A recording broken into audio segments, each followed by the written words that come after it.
So I'm trying to get the leak to stop. So what I'm going to do is, at Adventure Motor Rod's advice, I'm going to go through and tighten up all of these and tighten up all of these inside the cases on this one and then also the top case.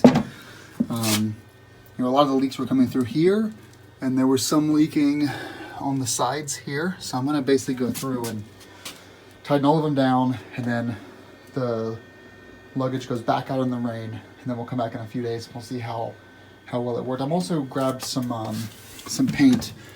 I'm going to paint this down. I made the mistake once of leaving a wrench in here and I went for off-roading and it just banged all around and it's my fault, but this is going to start rusting with the moisture there, so I'm going to repaint it, at least get it back again. So I've got my T25 and my it's a T25 and a T15, and I'll need to get a socket as well for these sockets here, probably a 7 or a 6 mil, we'll see. But yeah, short video, but I am working on fixing these leaking issues, and I guess it'll be a part 4. We'll see if it finally fixed itself. One thing I'm going to do too is I have washers over here. That was to make this sit a little bit straighter on the bars. I'm going to grab a washer for this one as well and push that out, and then hopefully that'll keep it from shifting around on the bars too much. All right, well, thanks for watching, and wish me luck, I guess. All right, have a good day. Okay, just finished up. So basically every single T15, T25 with a socket on the back, all of them unanimously were about a quarter turn loose. What that means, I don't know, but the likelihood that there's any more issues with these seals is pretty minimal. I'll do a post-update video if I need to, but I think that might fix my issue. Because even though the seal here is thin, this is raised, so you would think if this closes, it wouldn't be a problem. So TBD, but I went the outside and the inside on all these that had a socket that I could access. We'll see how it goes. All right, thanks for watching, guys. So after tightening these down,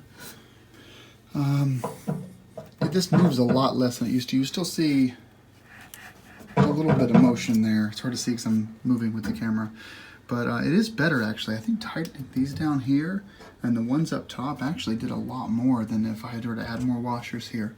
In other news, I finally took the advice of someone online, and I'm putting this thing in storage over the winter time, and I don't plan on actually removing it again. We'll see. I like taking this thing off when I'm commuting because I don't really need it. I'll wear the backpack to and from work and then just do no luggage at all because I don't really need one. I'll throw my my lunch into my tank bag or in my backpack, so these are kind of pointless. It's almost, I feel like a poser riding with these things that are empty. Ooh, look at that. But I went ahead and blew or medium Loctited these guys down just so they stay in, because they do come loose. They vibrate free. What I'm going to do is I'm thinking I do want to run this top case when I go on a big road trip next year, and what I don't want happening is this coming loose and flying off the back of the bike when I'm in motion. So I'm going to be testing this thing. So in the springtime I'm going to use it for a full month. I'm not even going to touch the knobs that hook it down, and maybe the Loctite held. If it did, then that'd be fantastic and I'll know that it works. In addition, I also spray painted with some Rust-Oleum in here because I had some, as I mentioned earlier, those scratches from the wrench that had jostled around in here, and it was going to start rusting with the condensation. So I went ahead and nipped it in the bud and spray painted it kind of a darker silver. You can see the difference in color here, but it's fine. It's going to get dirty again anyway. So that's the update on the top case. But I was happy, pleasantly surprised to see this guy not moving anymore. That's fantastic. And we'll see if the Loctite does its job. And these boxes are actually going with me on a trip this weekend, assuming the weather holds out. And I'll do a vlog about that. I don't know. We'll see. But for now, much better. It is weird though, guys, right, to have the bike in my basement. But I'm doing some stuff to it this week, so this just made sense. Made it a lot easier to work on things that I wanted to fix. All right, well, finally. Thanks for watching part 3 of the Bumot saga.